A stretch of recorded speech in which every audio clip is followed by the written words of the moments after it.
It began with a box, a plain cedar chest, its brass hinges tarnished green by time, discovered behind a collapsing wall in the basement of Saint Hildegard's convent in the spring of 1976.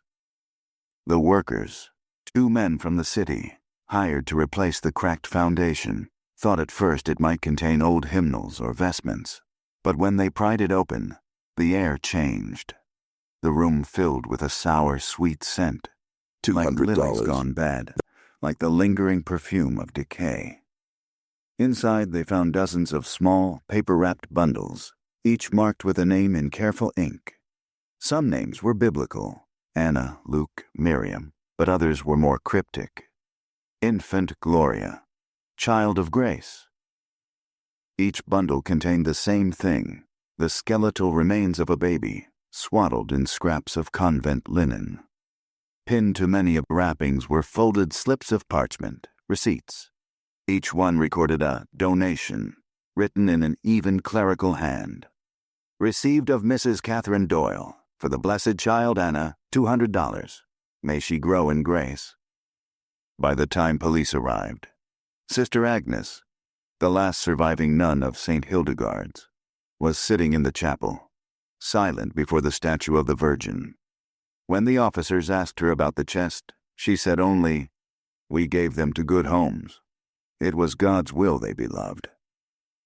That was the beginning of what local newspapers would soon call the Blessed Babies Scandal. What began as a small-town discovery would unravel into one of the darkest religious investigations in American history, a web of secrecy stretching from the rural convents of the 1920s to the drawing rooms of powerful families and into the very heart of the church itself. By the end, it would expose the hidden lives of women who were both nuns and slaves, children born in silence and sold as blessings, and a moral abyss where devotion and exploitation were indistinguishable. Before we continue with the story of Saint Hildegard's convent and the children it tried to erase, join our community of mystery lovers. Hit subscribe and tell us in the comments which state you're listening from. Your support helps us uncover more forgotten stories like this one. The town of Ash Grove, Illinois, in the year 1923, did not look like a place that could keep such a secret. A cluster of white clapboard houses surrounded by fields of corn, a single water tower, and a church steeple piercing the horizon like a finger raised to heaven. In those years, faith wasn't just a Sunday matter. It was the very architecture of life. Every morning, the bell of Saint Hildegard's convent tolled 6 times before dawn, calling the sisters to prayer. Locals said the sound carried miles across the fields, mingling with the crow of roosters and the whistle of passing freight trains. The convent itself sat on a hill at the edge of town. Red brick, 3 stories tall, its windows narrow and high, the kind that never let in enough light. Behind it stretched acres of farmland tilled by hired boys and novices, and beyond that, a small orphanage that the sisters ran under the supervision of Mother Superior Veronica. To the townspeople, the convent was both a source of pride and distance. The Sisters of Saint Hildegard were known for their discipline, their quiet, and their charity. They made soaps, sewed vestments, and took in orphans of unfortunate birth. No one ever asked what unfortunate meant. In the 1920s, such words were understood without explanation.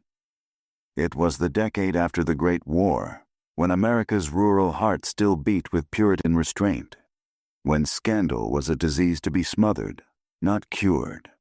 Women who strayed from moral lines were sent away to retreats or homes and returned with bowed heads and lighter stomachs.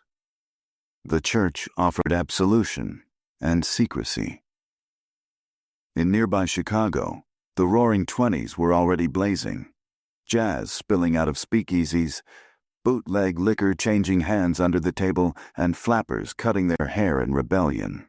But in Ash Grove, time moved slower. Respectability was still currency, and the Sisters of Saint Hildegard were its keepers. At Sunday Mass, families filled the wooden pews, Fathers in starched collars, mothers in modest hats, children tugging at hymnals. The air inside was thick with candle smoke and the faint tang of incense. Father Connolly, the parish priest, was a heavy man with red cheeks and a voice that seemed to echo off the bones of the faithful. He often spoke of the fallen girls who came under the care of the sisters. "We do not cast stones," he would say, his eyes scanning the congregation. "We lift the fallen that they may be cleansed and made new." Few knew what that cleansing entailed. Fewer still wanted to. Behind the convent's closed doors, the daily rhythm was exacting. Prayer at dawn, work through the day, silence after Compline. Yet sometimes at night, the farmhands swore they heard crying from the east wing, soft, rhythmic sobs muffled by walls. One man, delivering milk before sunrise, told his wife he saw a woman in a nightgown walking through the orchard, cradling something small in her arms. When he called out, she turned, and in the moonlight he saw her face, pale as linen, eyes black with terror, and then she was gone. His wife hushed him. "You keep such talk to yourself," she warned. "Those are holy women." But the convent's holiness was a brittle shell over something ancient and hungry. The sisters took in unwed mothers, girls from farms, maids from town, and sometimes young women brought by well-dressed men who never gave their names. The official story was charity.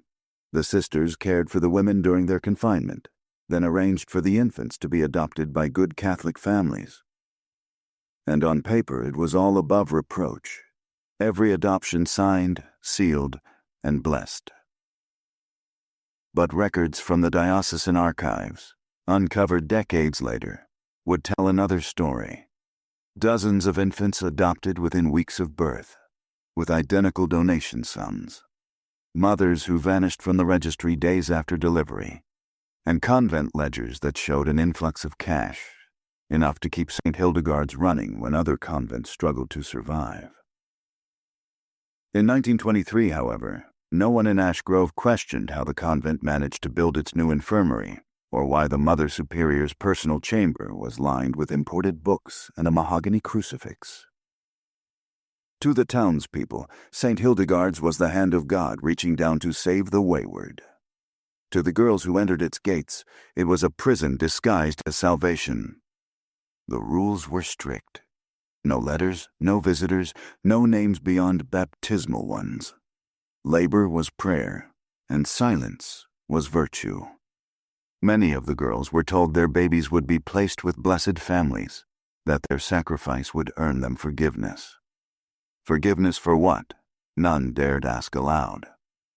In the convent's registry, one note stands out. A trembling line written in faded blue ink beside the name Mary Corcoran, age 17.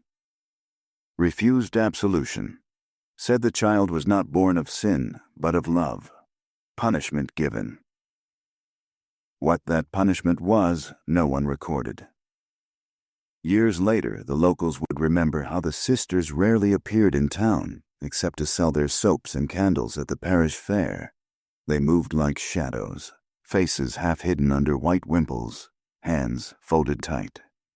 The townsfolk said they looked too thin, too pale, as if the life was slowly being drawn out of them. And yet, the babies who left the convent, those blessed children, seemed to find their way into the arms of the rich. Prominent Catholic families in Chicago, St. Louis, even as far as New Orleans. Families who could afford a donation of $200, which in 1923 was nearly half a year's wage for a laborer. They were told these infants were orphans, saved from destitution by the mercy of the Church. They were never told that the mothers were still alive, laboring behind convent walls, scrubbing floors, praying for forgiveness for a sin they hadn't understood. In the journals of Father Connolly, a marginal note appears beside a passage about charitable transfers. He writes, "It is God's justice that the suffering of some may secure the peace of others. The sisters perform a sacred duty, though it burdens their hearts. That sentence would later be cited in the grand jury hearings as evidence of complicity. But in 1923, those words were gospel. Ashgrove went on living in its slow rhythm, harvests, marriages, funerals, while the convent's bell tolled unfailingly over the fields. And behind its red brick walls, the sisters prayed, the young women labored, and the babies were born and disappeared. The air inside Saint Hildegard smelled always of candle wax, boiled linen, and milk. And sometimes, in the long winter nights, when the wind rattled the chapel glass, the sisters would gather in the infirmary, where Mother Superior Veronica led the evening prayers. She was a tall woman, angular and severe, with eyes so pale they looked colorless in the lamplight. Her voice carried a strange calm. "Remember, my daughters," she would say, "we do not sell life. We deliver it into grace." Outside, the snow would fall over the fields, blanketing the earth where secrets were buried, tiny graves without markers, hidden among the orchard trees. And the sound of the chapel bell would echo through the night, a hollow, mournful sound that no one in Ashgrove ever seemed to question. Because in towns like this, silence was safer than truth. The story of Saint Hildegard's isn't only about the convent or its walls. It is about the people whose lives became trapped within them, some willingly, some by force, and some because there was nowhere else left to go. And it is through their eyes that the silence begins to break. The first of them was Mary Corcoran. In the spring of 1921, when Mary arrived at the gates of Saint Hildegard's, she was 17 and already carrying shame like a second skin. Her father was an Irish immigrant, a railroad worker who had come to Ashgrove chasing steady pay and found only hardship. Her mother had died of influenza 2 years earlier, and Mary had been keeping house for her younger siblings when she met a farmhand named Paul Tanner. Paul was older, dark hair, gentle hands, quick laughter. He taught her to ride the farm's horses, took her to the creek on Sundays, and swore that one day he'd marry her. But when she told him she was with child, he left town the next morning. Her father didn't speak to her again. The priest told him there was a place that could take her in and cleanse the stain. And so Mary was sent to Saint Hildegard's, trembling, confused, clutching a small bag and a rosary. The gatekeeper nun, Sister Agnes, remembered her even decades later. "She was so small," she said in a deposition, "like she was already half gone, but she had eyes that met yours without flinching. That sort of girl always caused trouble." Mary was given a gray work dress, her hair cut short, her name replaced with Sister Grace. The sisters told her that the world had forgotten her, that only God remained. She believed them, for a while. At night she'd whisper to her unborn child, tracing the curve of her belly and humming old Irish lullabies. One of the older nuns caught her once and scolded her for singing vanity into sin. "You must give him to the Lord," the nun hissed. "You have no claim to what was conceived in disobedience." "He's mine," Mary whispered back. "He's still mine." Her labor came in the middle of winter, when the orchard was bare and the convent's pipes froze. The other girls said the screams went on for hours, echoing down the stone hallways until Mother Veronica herself came and ordered silence. Mary survived, but the child was taken. They told her the baby had been sent to a family more deserving. A week later, Mary refused to pray. She refused to eat. When the sisters found her standing in the chapel before the Virgin, she had carved something into the wooden pew with a hairpin. He was love, not sin. After that, she was moved to the infirmary and never seen by the other girls again. Years later, her name would appear again on one of the receipts found in the cedar chest. Infant Gloria, $200. The second figure in this story was Mother Superior Veronica, born Veronica Hannelore Weiss, in Bavaria. She had come to America at 19, part of a missionary order expanding into the Midwest. Her family had been farmers, devout but poor. Veronica's early letters to her cousin in Munich, preserved in diocesan archives, paint the portrait of a woman consumed by ambition wrapped in sanctity. "Here," she wrote in 1908, "the church is not yet firm. The priests are scattered, the faith weak. It is a wild country. But here I can make something holy. Endure." She rose quickly through the ranks. Discipline, austerity, and a rare gift for persuasion made her invaluable to the bishop. By 1917, she was placed in charge of Saint Hildegard's, a struggling convent with debts and dwindling novices. Within 3 years, it was thriving. No one asked how. Veronica ruled through fear disguised as piety. Her gaze was enough to still a room. When she walked, her rosary clattered like a chain. She preached the virtues of suffering, telling her sisters that pain was a form of communion. "Our Lord was not comforted on the cross," she would say. "Do not ask for comfort here." To the pregnant girls, she offered what she called salvation through surrender. She told them their babies would be raised in homes of faith, that they were the instruments of divine mercy.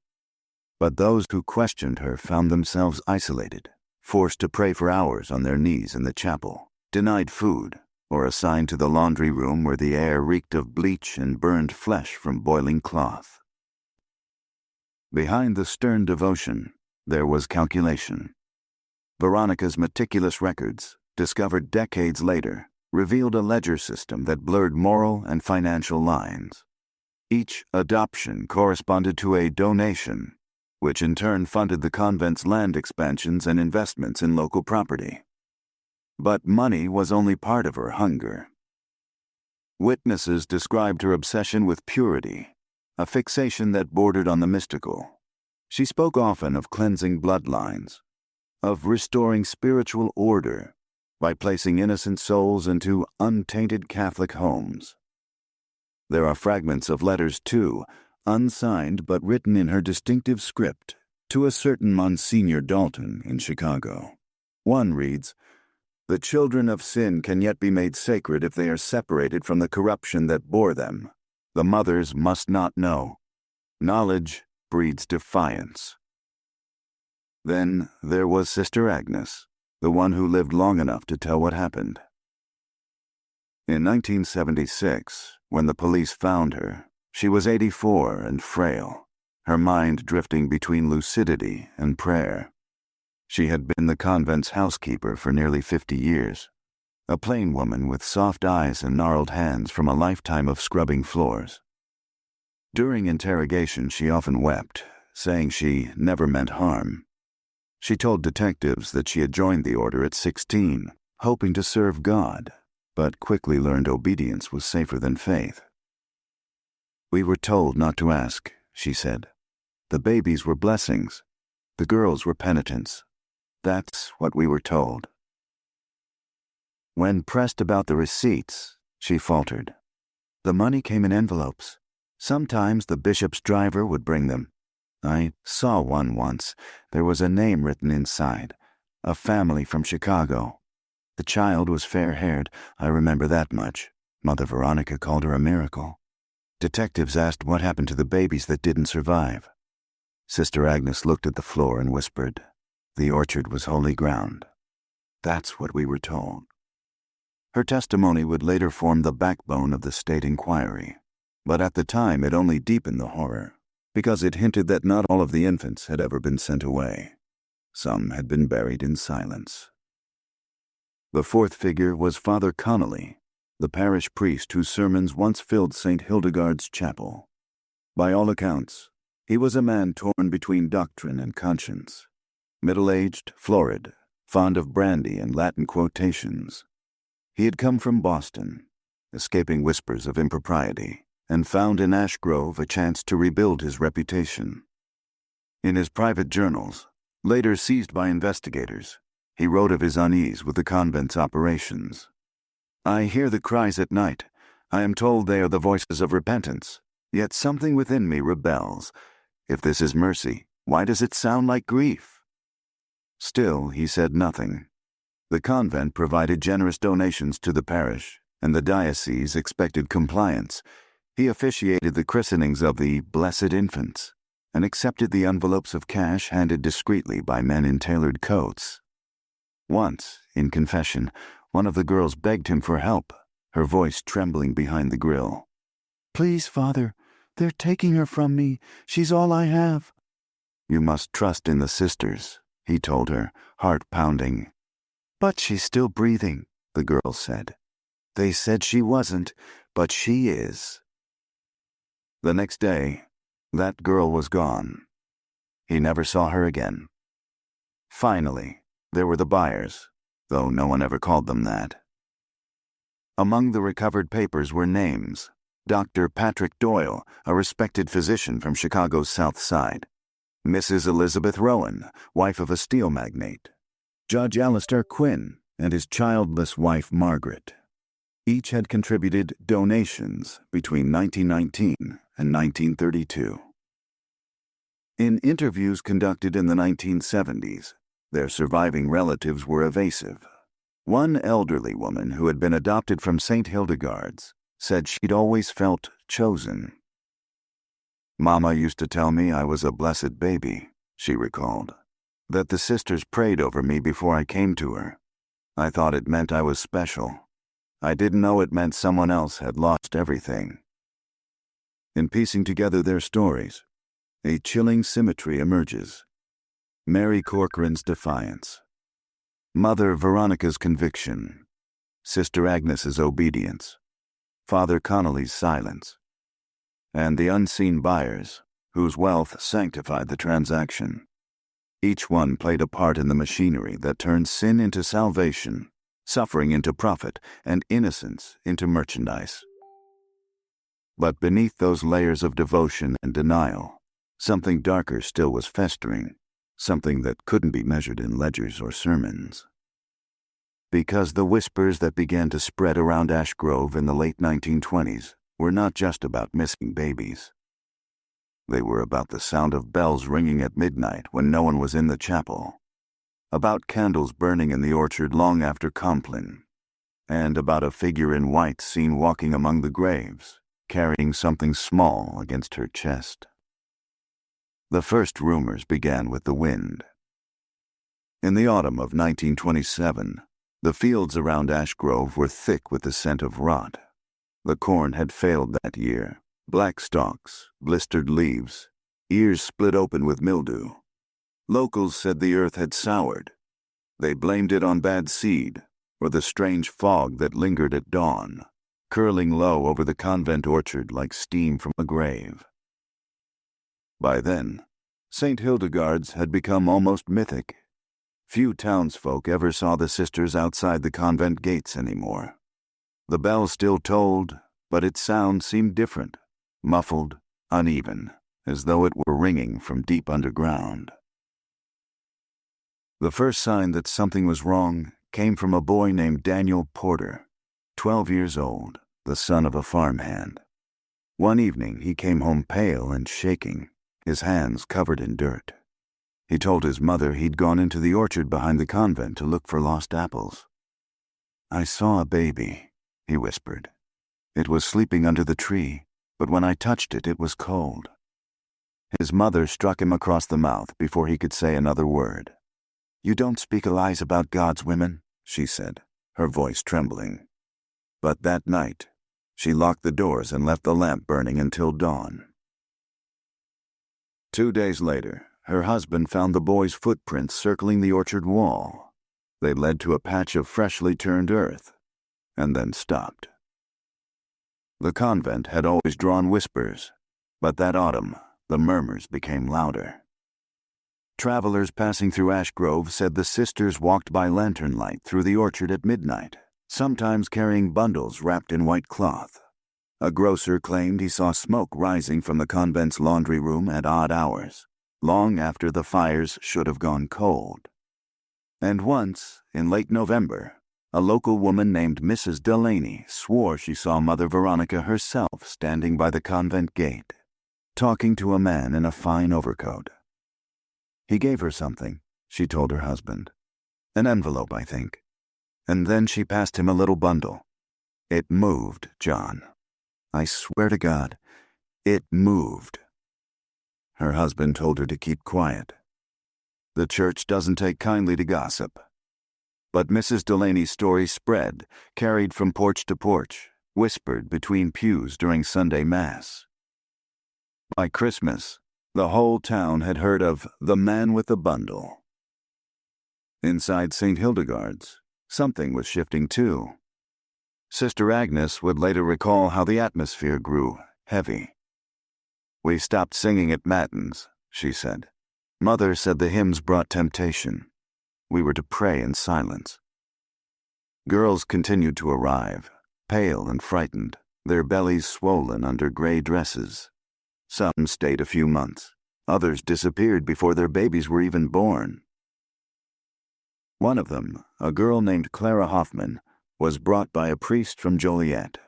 She was barely 16. Sister Agnes remembered her because of her laughter, rare, nervous, but bright enough to echo down the halls. When my baby comes, Clara told her one evening as they folded linens, I'll name him Joseph. He'll be strong like my father. You mustn't think of names, Agnes warned. The babies belong to God now. Then God can give him back to me, Clara said. That night the convent bell rang 3 times after midnight, an hour when it was never meant to ring. The next morning, Clara was gone. Mother Veronica told the sisters that she had been taken to a better place. But Agnes found something in the laundry room that day, a scrap of linen, stained dark, with a single word stitched into the corner in a childlike hand. Joseph. She buried it in the garden, praying no one would find it.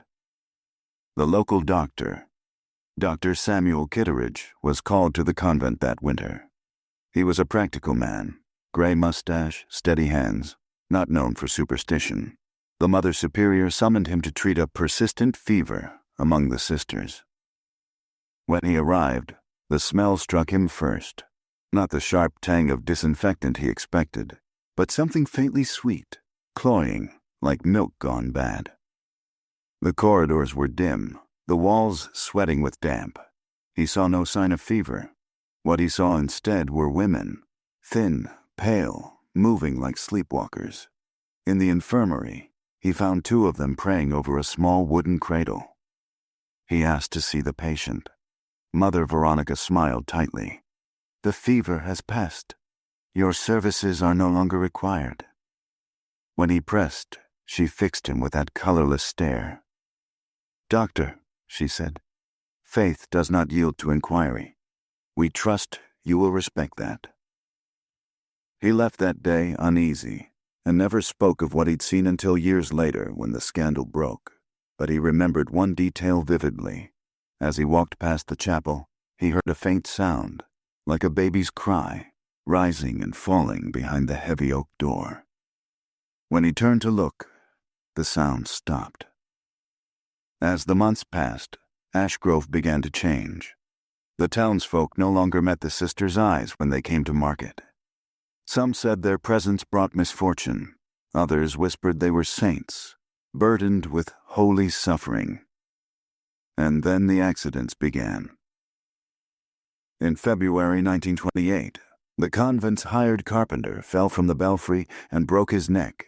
Before he died, he told the parish priest that he'd seen something in the bell tower, a shadow moving above him, though no one else was there.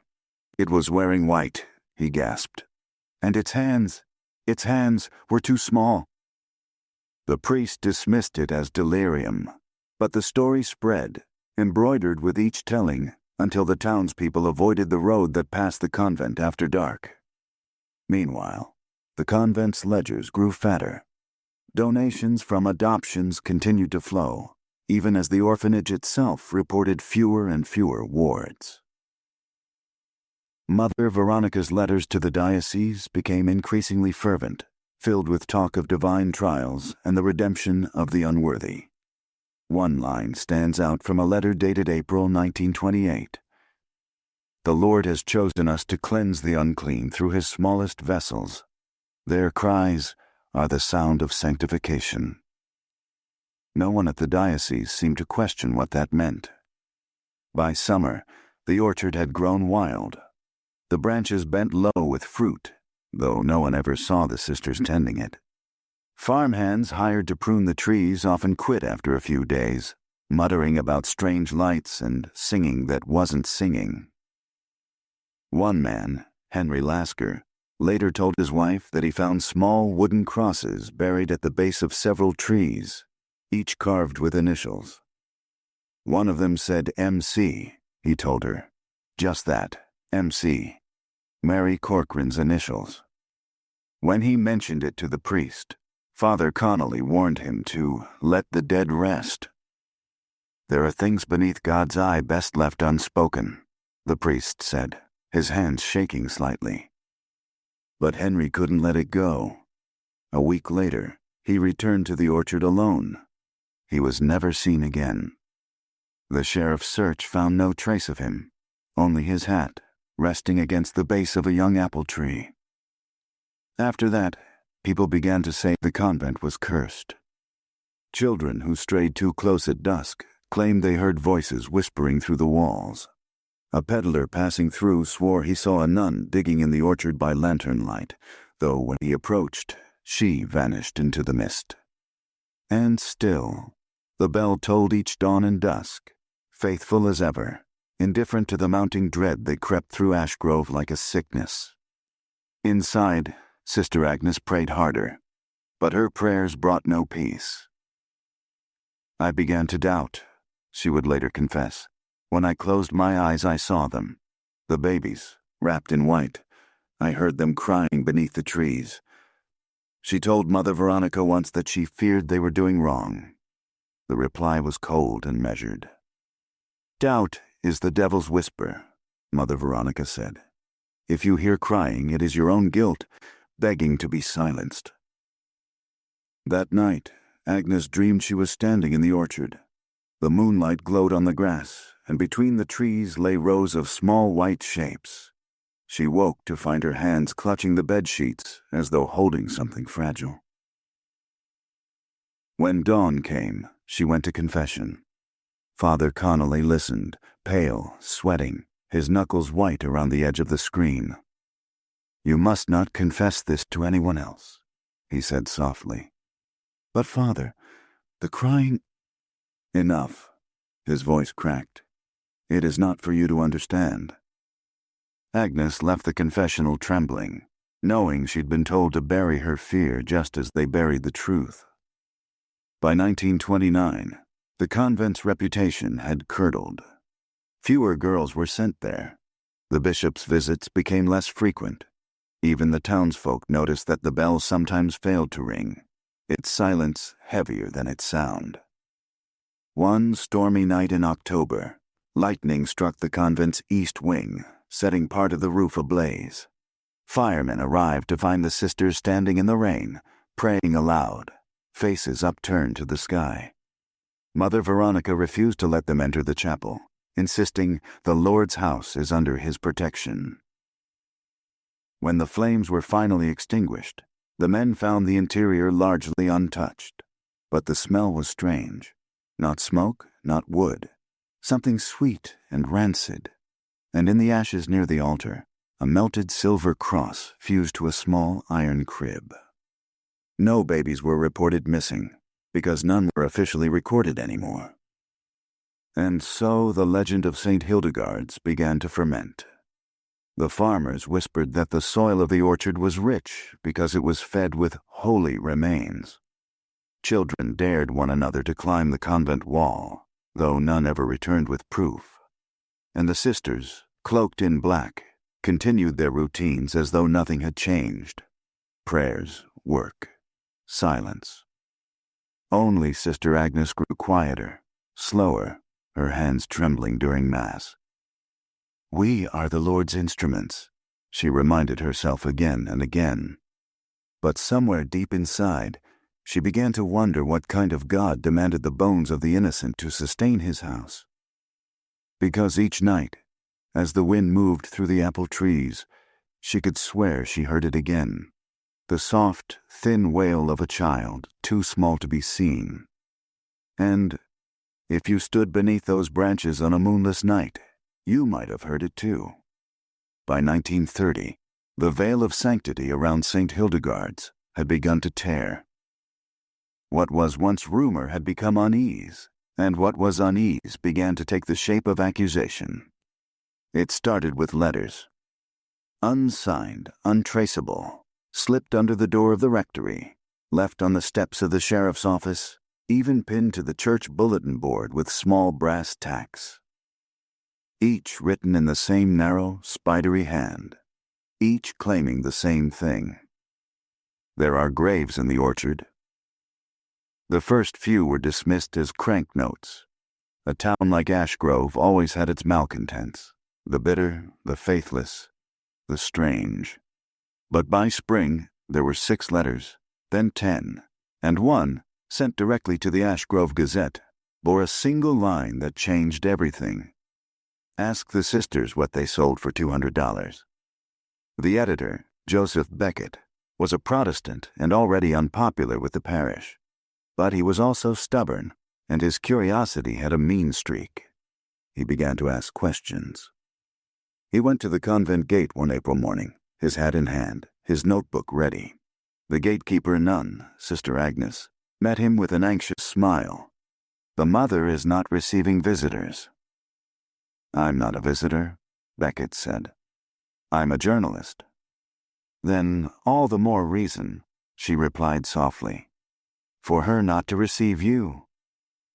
When he pressed, she shook her head. You don't want to dig in God's garden, sir. Not everything buried is meant to be unearthed. He left, but her words lingered in him like a splinter. That summer, the convent hosted its annual charity bazaar. It was always a quiet affair. Tables of baked goods, embroidered linens, jars of apple preserves made from the orchard's fruit. The people of Ash Grove attended out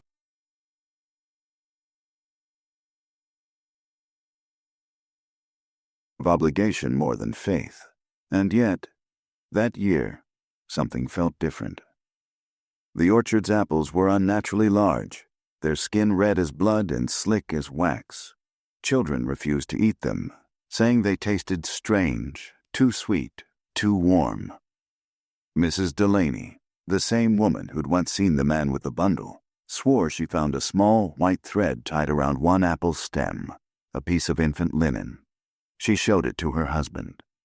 He burned it in the stove before dusk. We'll have no part in this, he said, voice shaking. God forgive them, but we'll have no part.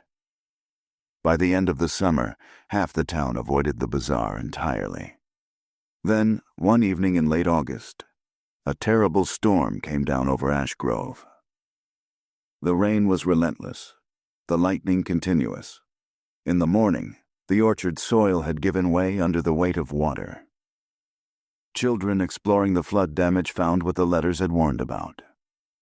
A small mound of earth had collapsed near the orchard's edge, exposing a narrow pit beneath a twisted apple tree. Inside were bones, small, fragile, unmistakable. By nightfall, the sheriff had roped off the area, though he refused to call it a crime scene. Probably old graves, he told the townsfolk. Convent keeps its own burying ground. Since when do they bury babies in fruit soil? Someone asked. He had no answer. The discovery made the papers. The Gazette printed a single headline the next morning. Graves unearthed at Saint Hildegard's orphanage, records missing.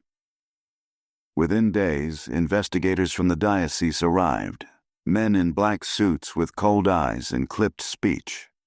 They spoke to no one but Mother Veronica. After 3 days, they left again. The official statement that followed was brief. The remains found on the grounds of Saint Hildegard's belonged to infants who perished during the influenza epidemic of 1918. Proper records were lost due to clerical error. The matter is now closed. But the town didn't believe it. Not anymore. At night, people said the sisters began lighting more candles in the chapel. The glow could be seen through the windows until dawn. Those living nearby claimed they heard chanting that didn't sound like Latin. Harsh syllables, rhythmic and low. Sister Agnes later said that after the investigators left, Mother Veronica grew changed. She stopped eating. She would walk the halls with her rosary, whispering things I couldn't understand. Once I found her in the orchard, barefoot in the mud, humming to the trees. The younger nuns began to fear her. Some claimed she no longer slept. Others said her eyes had grown glassy, like the surface of holy water left too long in the sun. And the adoptions, if that was still what they were called, continued. Agnes remembered one night when a black motor car arrived at the convent gate. A man stepped out, his coat slick with rain, his face hidden under a hat. Mother Veronica met him herself. Agnes was told to fetch the bundle from the nursery. "It was just born," Agnes whispered. "It wasn't breathing right." "It will breathe where it's going," the mother said. Agnes hesitated. "Mother, should we not call for the doctor?" "No," Veronica said. "This one is not for the living." Agnes carried the bundle anyway, her arms trembling. When she handed it over, she caught a glimpse of the man's face. Pale, expressionless, his hand gloved in black leather as he took the child. The car drove off into the storm. And for the first time, Agnes thought she saw tears on Mother Veronica's cheeks. By autumn, the sheriff began receiving calls from neighboring towns. Reports of abandoned infants appearing in church doorways, each wrapped in white linen marked with a small red cross. One was found alive, barely breathing. Another was not. Doctors noted that both bore faint bruises around their necks, like fingerprints pressed too hard. When word reached the bishop's office, an emergency meeting was held. But instead of an inquiry, the diocese quietly transferred Mother Veronica to a retreat house in Missouri, citing spiritual exhaustion. She left Saint Hildegard's without ceremony. The sisters watched her go, her figure disappearing down the long dirt road, rosary clutched tight in one skeletal hand. No one ever saw her again. In her absence, the convent began to collapse. Without her control, the routines faltered. The orphans, those few who remained, were sent elsewhere. Donations stopped coming. The crops failed again. And Sister Agnes, now the oldest among them, tried to keep order as best she could. But the younger nuns whispered that the orchard was restless. They claimed the earth sometimes moved at night, as though something underneath was shifting, trying to rise. One girl, Sister Margaret, woke screaming that she'd seen infants crawling through the mud, faces pale as wax, mouths opening soundlessly. Another said she'd found a rosary hanging from a branch, the beads made not of wood, but bone. Agnes begged them to pray harder. "The Lord tests us," she said. "We must endure." But in her heart, she feared the truth. This was no test from heaven. It was the toll of years of buried sin coming back to collect its due. Meanwhile, Father Connolly was unraveling. His parish had dwindled. The confessionals sat empty. He spent his evenings pacing the rectory, muttering prayers he no longer believed. One night, drunk on sacramental wine, he opened his journal and wrote, "I have heard them crying. I know their number exceeds the stars I can see from my window. If God still dwells here, he has turned his face away." 3 days later, he walked into the orchard and hung himself from the oldest apple tree. When they found him, his body was half covered by fallen fruit, and his Bible was open to the Book of Lamentations. The page was stained by rain, or tears. The convent limped on until the mid-1930s. The depression hit hard, and whatever secrets still lay beneath its soil were swallowed by the hunger of the times. Sister Agnes remained, keeping to her prayers, tending to the chapel, listening to the empty bell tower. Sometimes she thought she heard the sound of tiny footsteps in the hall. Sometimes she'd wake to find her rosary moved, looped around her wrist, though she'd left it by the bed. She took these as punishments, not hauntings, but deep down, she knew they were both. In 1976, when the cedar chest was found and the world learned the truth at last, journalists would call her the last witness. But long before that title, Agnes already bore the weight of every buried soul. She had lived 50 years in penance, but the cries never stopped. Even after the orchard was cleared, even after the convent was shuttered and left to rot, she claimed she could still hear them when the wind was right. "They're not angry," she said once to a reporter. "They're lonely. They were never named." And perhaps that was the truest horror, not the selling, not the graves, but the silence, the way a community, a church, an entire faith could turn its face from suffering so small it seemed beneath God's notice. The scandal would not stay buried forever. Because when the state investigators began to dig, not just in the orchard but in the archives, they found the ledger. A long narrow book wrapped in brown leather, its spine nearly crumbling. Inside were rows of neat handwriting. Date, infant name, family, amount. And beside several of them, a small black mark, a cross. Those marks corresponded, almost exactly, to the graves uncovered beneath the apple trees. And the families listed, some still alive, some long dead, were among the wealthiest Catholics in the Midwest. The blessed babies, as the receipts called them, had been sold like livestock, baptized and bartered for salvation. And the church, confronted with proof, did what it had always done. It prayed for forgiveness and said nothing. The horror had become undeniable, and the silence unsustainable. Soon, reporters and state investigators would arrive in Ash Grove, and the full machinery of revelation would grind into motion. But before the world saw the photographs, before the papers printed their lurid headlines, there was still one more secret to unearth, one that no ledger or receipt could explain.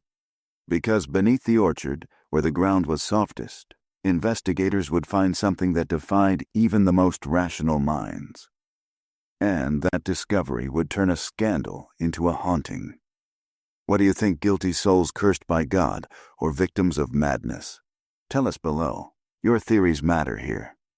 They came to dig at dawn. It was July 1976, the air already heavy with humidity. The sky a dull white sheet pressing down on Ash Grove. The orchard had long since grown wild, the trees knotted and sagging under decades of neglect. Their roots broke through the soil like bones. The workers from the state crime lab arrived first, 4 men with shovels, latex gloves, and cigarettes clamped between their lips. Behind them came the investigators, the journalists, the camera crew from Chicago who had been tipped off to the Convent scandal. Sister Agnes was there too, bundled in a shawl despite the heat, her hands folded around a worn rosary. She sat on a folding chair near the orchard gate, murmuring prayers as the men set to work. At first, what they found seemed simple enough. Small bones, shallow graves, remnants of linen. But then one of the workers struck something harder. A wooden box, half-rotted, larger than the others. Inside, they expected another skeleton. What they found instead made the man drop his spade and vomit into the dirt. The box was full, not of one child, but many. Dozens of tiny skulls, tangled together in a mat of cloth and hair. Some still had rosaries looped around their necks. Pinned to the lid of the box, half melted by moisture, was a single parchment note in the same hand as the receipts. For those too frail for grace. The discovery would make the evening news across the country, but that was only the beginning. Because deeper down, below the layer of bones and linen, the ground held something else. The digging continued for hours. A light rain began to fall, turning the soil to black mud. Cameras flashed. Reporters whispered. Someone from the coroner's office said there were too many remains to count. Then one of the men shouted. They had uncovered what looked like the entrance to a tunnel, timbers braced like the shaft of a mine, leading beneath the convent itself. The decision to enter it was immediate. The tunnel was narrow and damp, lined with stone. The air was thick with the smell of rot and candle wax. Every few feet, a niche was carved into the wall, and in each niche, a small wooden cross had been placed. Some upright, some toppled. The deeper they went, the colder it became. The light from their lanterns barely touched the edges of the darkness. And then they reached a chamber. It was circular, no more than 20 feet wide, its ceiling low and arched. In the center stood a crude altar made of bricks and covered with a rotting white cloth. On it rested 3 objects: a glass bottle, a copper basin, and a crucifix, carved from apple wood. The basin still held something, thick, black, congealed. Blood, the coroner would later confirm. But it was what hung on the wall behind the altar that silenced everyone. There, nailed in a cross formation, was a single convent habit. The fabric was stiff with age, but the name stitched inside the collar was still legible. Sister Grace. Mary Corcoran. The girl who had refused absolution. News of the discovery broke within hours. The Chicago Tribune ran it under the headline, "Baby Graves Found in Convent Crypt Church Silent."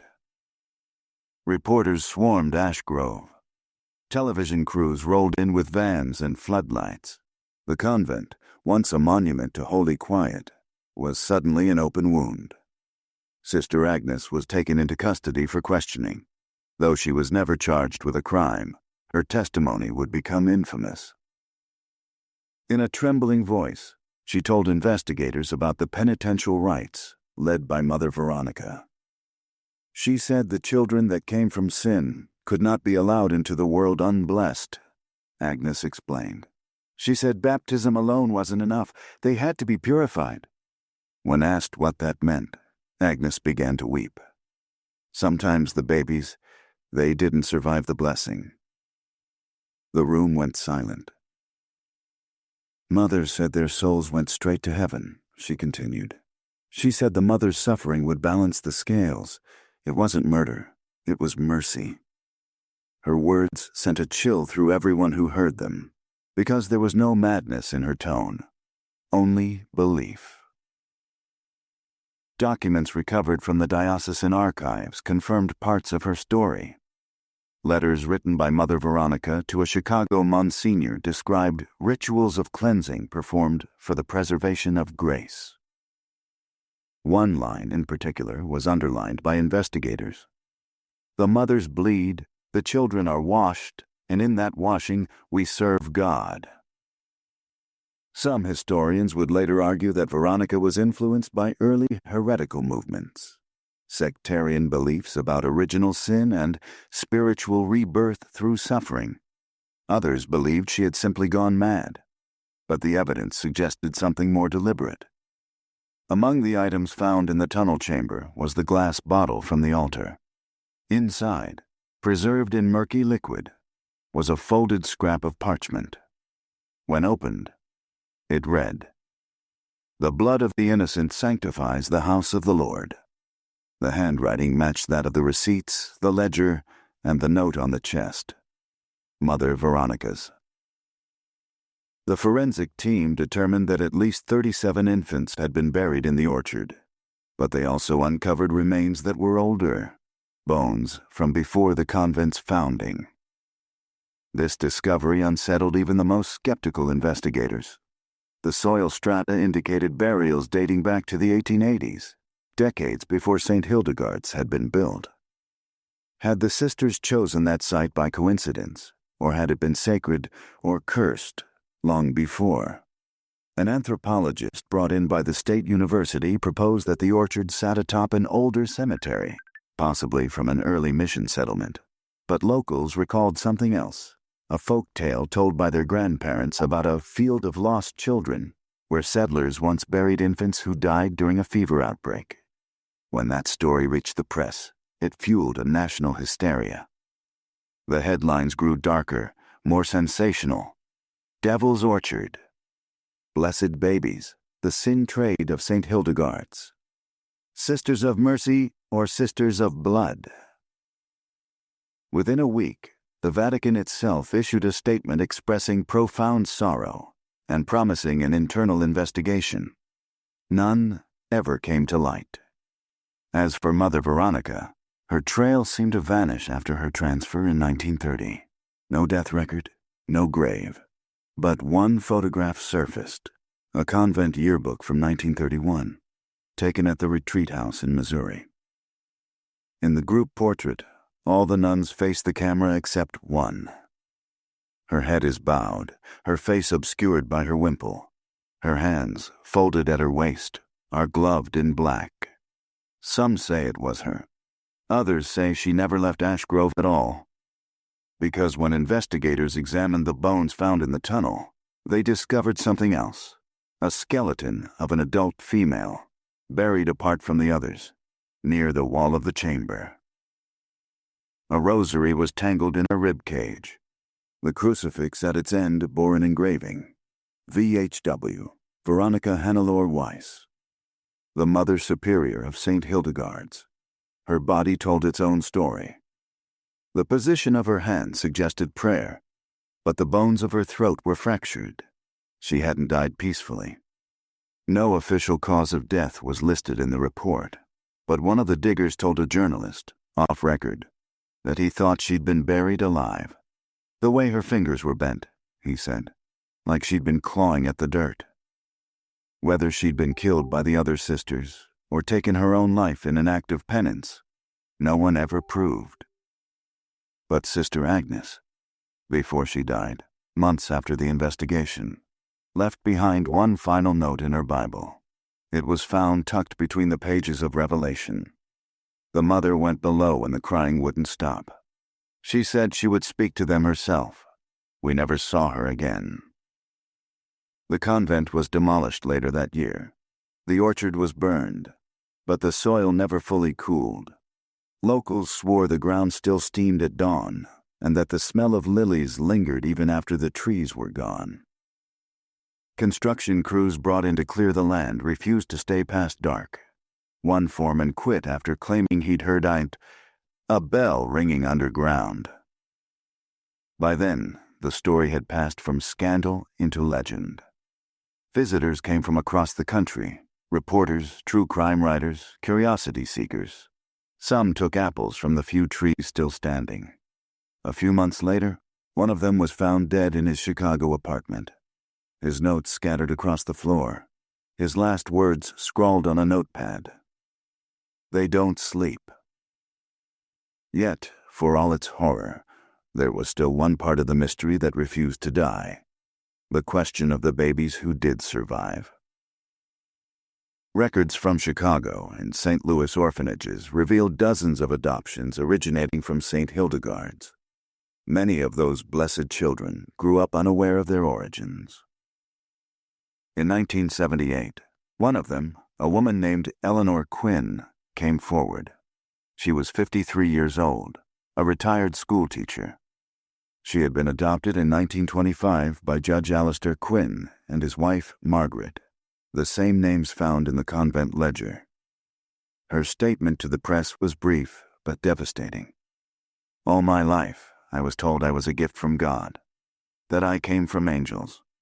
When I saw my name in that ledger, I realized I came from ghosts. She donated her adoption papers to the state archive. Inside, tucked between the forms, was a receipt identical to the others. The handwriting, unmistakable. Mother Veronica's. In time, Ash Grove grew quiet again. The site where the convent once stood became an empty field. Grass grew over the scars. Birds returned. But some nights, when the wind moved just right, the people who lived nearby swore they could still hear faint singing from underground. A lullaby, soft and wordless. And at the exact hour of matins, 3 a.m, the echo of a bell that no longer existed. The story of Saint Hildegard's has never been officially closed. The church's records remain sealed. No one was ever convicted. The graves were reburied, marked only with a single stone, for the children of grace. But beneath that inscription lies a question no authority has dared to answer. Were the sisters of Saint Hildegard simply victims of delusion, women driven mad by isolation, fear, and the weight of sin? Or had they, in their own twisted devotion, come to believe that they were saving souls by ending lives? And if so, what voice had whispered that belief into their prayers? If you stood in that tunnel, in the flickering light of the lantern, surrounded by the remnants of the innocent, would you call it crime or sacrifice? Leave your answer. By autumn of 1976, the town of Ash Grove had become a pilgrimage site for darkness. News vans lined the main street.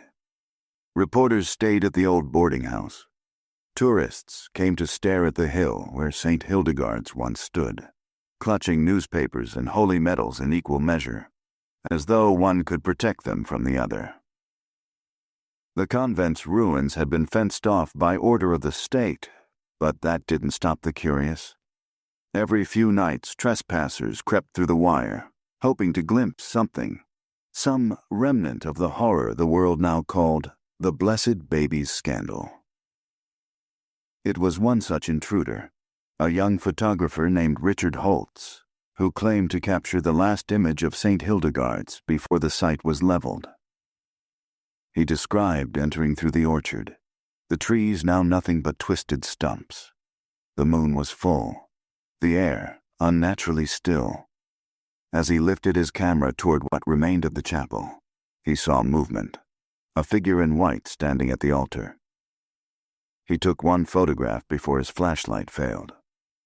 When the film was developed, the image showed a shadowed chapel interior, half collapsed. At the center, illuminated by the faint gleam of the flash, was indeed a figure in white. But where the face should have been, there was only blackness. Experts later dismissed the image as an exposure trick, but locals whispered that the photographer had captured Mother Veronica herself, still keeping vigil over the children she damned. Richard Holtz died less than a year later, his throat cut in what police called an apparent suicide.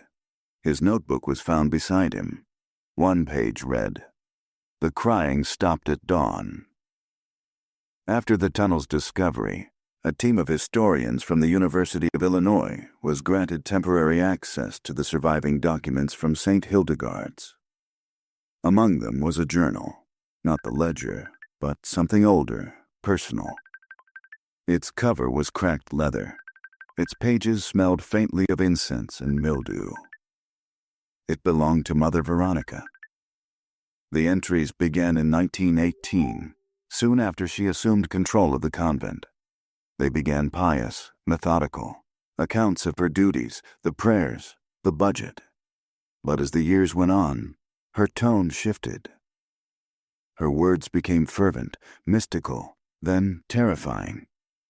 "The girls arrive broken," she wrote. "The world calls them defiled, but I see in them the seed of divine labor. The pain of birth is the echo of Eden's curse. Through it, we might cleanse the earth." Later entries revealed that she believed herself to be visited by visions, apparitions of the Virgin whispering guidance in the candlelight. "She tells me the blood of the innocent is not wasted if it is offered with faith. The children of sin will open heaven's gate wider." By 1925, her writing devolved into feverish fragments. "The orchard hungers. They must sleep under the trees. Each cry is a hymn." The final entry, dated March 1930, the same month she disappeared, read simply, "The babies will not stop crying. I go now to silence them myself." The handwriting trails off mid-stroke. When the journal became public, it shocked the nation, but among theologians and scholars, it ignited debate. Was Mother Veronica a lunatic, a mystic, or something far more unsettling, a devout woman who genuinely believed she was serving God by orchestrating suffering?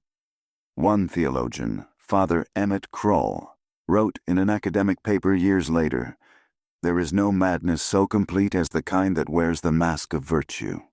What happened in Ash Grove was not demonic in the supernatural sense. It was demonic in the theological sense, the perversion of good into evil through the absolute conviction of righteousness.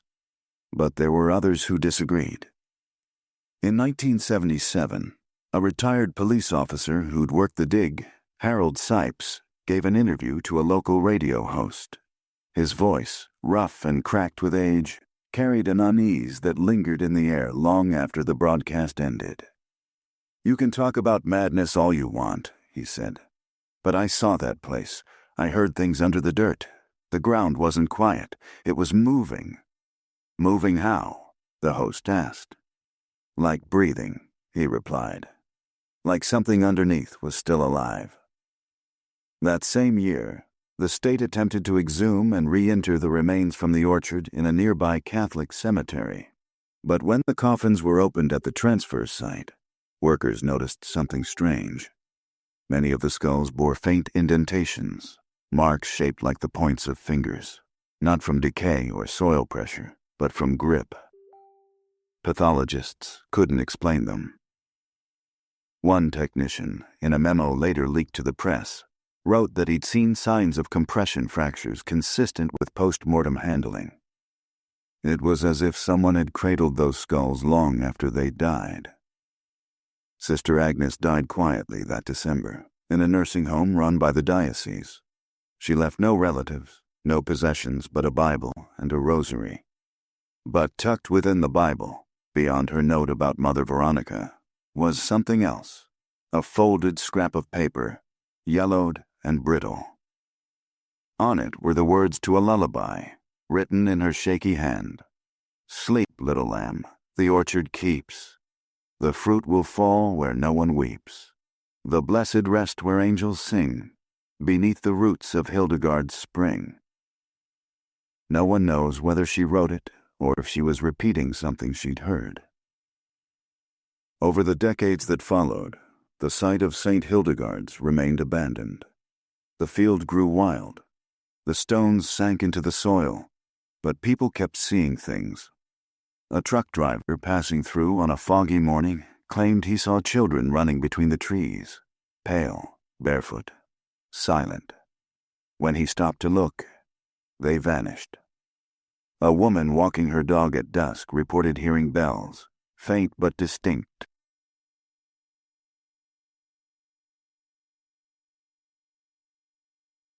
ringing beneath the earth.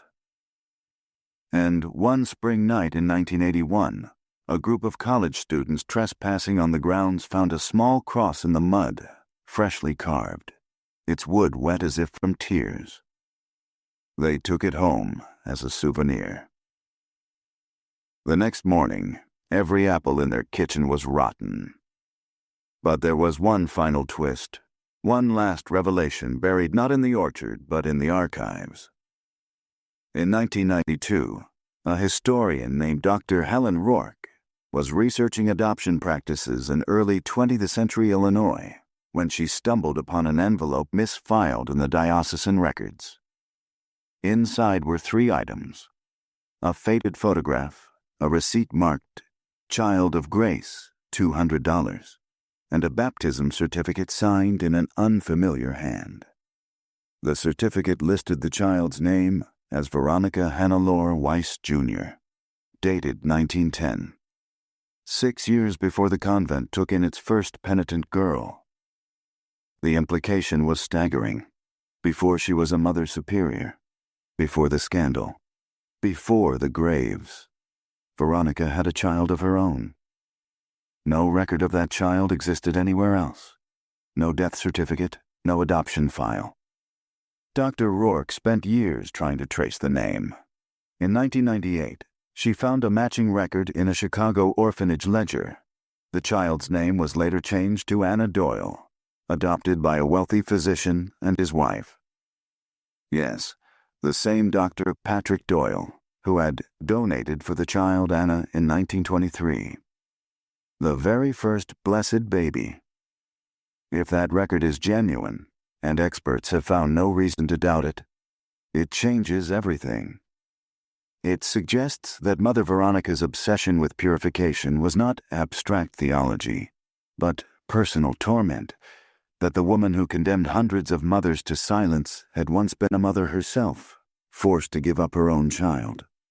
Her rituals, her rules, her belief that suffering could cleanse sin, it was all a twisted echo of her own loss. She hadn't been saving souls, she'd been trying to save herself. But if that's true, then the question remains, who told her it was possible? Because the earliest letters in her hand, before the births, before the blood, speak of a voice in the orchard, a presence she called Mater Lucis, Mother of Light. She comes to me in dreams, Veronica wrote. Her face is my own, and her hands are full of fruit. She says the children must sleep under the trees, so they may rise like new blossoms. Even now, more than a century later, the orchard still refuses to die.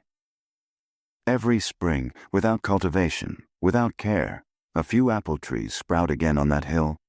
Their fruit grows pale, almost white, and glows faintly in the moonlight. Scientists who've tested the soil found abnormally high traces of calcium and phosphate, the minerals of bone. The church calls it contamination. The locals call it penance. One old farmer whose property borders the field told a journalist in 2002, "Sometimes I hear them at night, babies laughing, not crying anymore, just laughing." When asked if he was afraid, he shook his head. "No, not afraid, but I never eat the apples. If you walk there today, there's nothing left to see. Just grass, wind, and the faint rise of the land where the convent once stood. The air smells faintly of lilies after rain, and sometimes, in the stillness before dawn, you can hear the echo of a bell, 3 times, slow, solemn. And if you're unlucky enough to linger, you might hear something else, the soft rustle of cloth, the whisper of a woman's voice, saying the same words she spoke 100 years ago. We do not sell life. We deliver it into grace." And then, the faintest sound of crying, fading into the wind. So what was Saint Hildegard's? A sanctuary twisted into a slaughterhouse? A convent possessed by grief and guilt? Or a ritual sacrifice disguised as faith?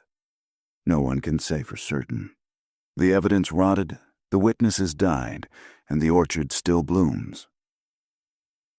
Perhaps the truest horror is not in what the sisters did, but in what the town allowed. The silence, the complicity, the prayers that drowned out the cries. Because faith, when it forgets mercy, becomes something far worse than sin. It becomes hunger. If you stood among those trees, the soil soft beneath your feet, the scent of lilies and decay in the air, if you heard that faint wail rising from below, would you pray? Or would you run? If you stood in that room, would you call it crime or sacrifice? Leave your answer. The scandal that followed the excavation of Saint Hildegard's shattered far more than the quiet of Ashgrove. It fractured the illusion of holiness that had long protected America's religious institutions from scrutiny. For months, newspapers across the nation printed front-page exposés, grainy photographs of the orchard, interviews with survivors of the convent's care, transcripts of Sister Agnes's trembling testimony. Television anchors spoke of it in tones usually reserved for war crimes. Late-night hosts cracked jokes about holy baby sales, though no one laughed. and for the first time in modern memory, the American public began to question the sanctity of the convent wall. The state of Illinois convened a grand jury in late 1976. The hearings lasted for months. Held in Springfield's marble courthouse under the flash of cameras and the murmured prayers of protesters. Former nuns, priests, and social workers were summoned. The words adoption racket and infant trafficking became part of the national lexicon. No indictments were ever filed against the church. The official conclusion? Systemic negligence. But in the court of public conscience, the verdict was harsher. Letters flooded into newspapers from across the country. Mothers who'd been forced into silence by their families, adoptees wondering where they truly came from, and ordinary parishioners who felt betrayed by the very hands that had once given them communion. It was the beginning of what historians now call the penance decade. A slow, bitter unraveling of faith in religious authority that would later pave the way for other revelations, other scandals. In 1977, the Illinois legislature passed what became known as the Orphan Protection Act, requiring all religious institutions to register births, adoptions, and deaths through the state. It was the first law of its kind. By then, the Diocese of Chicago had quietly removed every record of Saint Hildegard's from its archives. When journalists requested access, they were told the documents had been lost in transit. But the town of Ash Grove never forgot. The convent ruins were bulldozed, the orchard burned to the roots, and a chain-link fence put up around the hill. Still, people left flowers there, roses, white lilies, small wooden crosses carved with initials that no one could trace. Every year on All Souls' Day, the local church holds a candlelight vigil. No one mentions the scandal directly. They simply call it the Night of the Children. The current pastor reads from the Book of Lamentations. For these things I weep. Mine eye runneth down with water. And when the candles flicker in the cold wind, the faces in the crowd turn toward the hill, always toward the hill. The survivors, those who had been blessed and sold, live scattered lives across the country. Many have met one another through support groups, tracing their origins back to the ledger found in the orchard. They call themselves the Children of Grace. In 2003, they filed a class action lawsuit against the Archdiocese, seeking access to sealed records and the right to know their birth mothers' names. The case was dismissed on grounds of insufficient evidence, though many documents had never been made available to the court. For them, the question of identity is more than legal. It's spiritual. If you're told you are a miracle, said one woman, and then you find out you are a purchase, how do you pray after that? Another man, adopted in 1928, described an emptiness that shadowed every good thing in his life. When I hold my granddaughter, he said, I wonder if she has my mother's eyes. The one I never met. The one they told me was a whore and a ghost. Some of the Children of Grace still visit Ash Grove. They bring candles and photographs, pressing them into the soil. One left a note that read, For whoever you were, I forgive you. For whoever I am, I forgive myself. As for the orchard, time has tried to erase it. Developers bought the land in the 1990s, planning to build a housing complex. The project was abandoned after the first foundation cracked. Engineers said the soil was unstable. The site remains empty.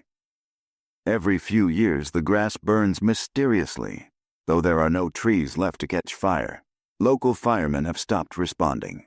They say it always burns in a perfect circle, the same diameter as the old chapel. And when the wind changes, the scent of lilies returns. In 2010, a historical marker was installed on the edge of the property.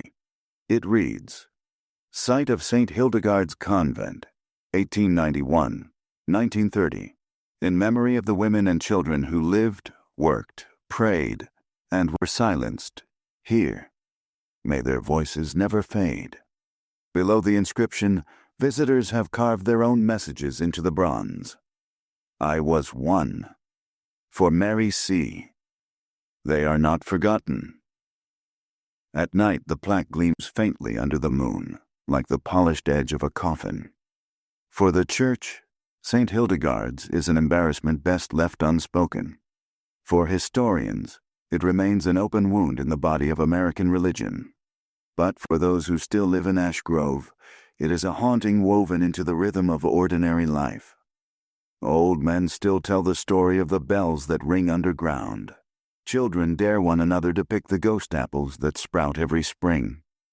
And mothers, those who remember, those who've read, tell their daughters never to go near the hill at night, because the orchard is quiet now, yes. But quiet isn't peace. It's the sound of something still listening. And so the legacy of Saint Hildegard's lives on, not as a place, but as a warning. That faith without compassion becomes cruelty. That silence in the face of evil is participation.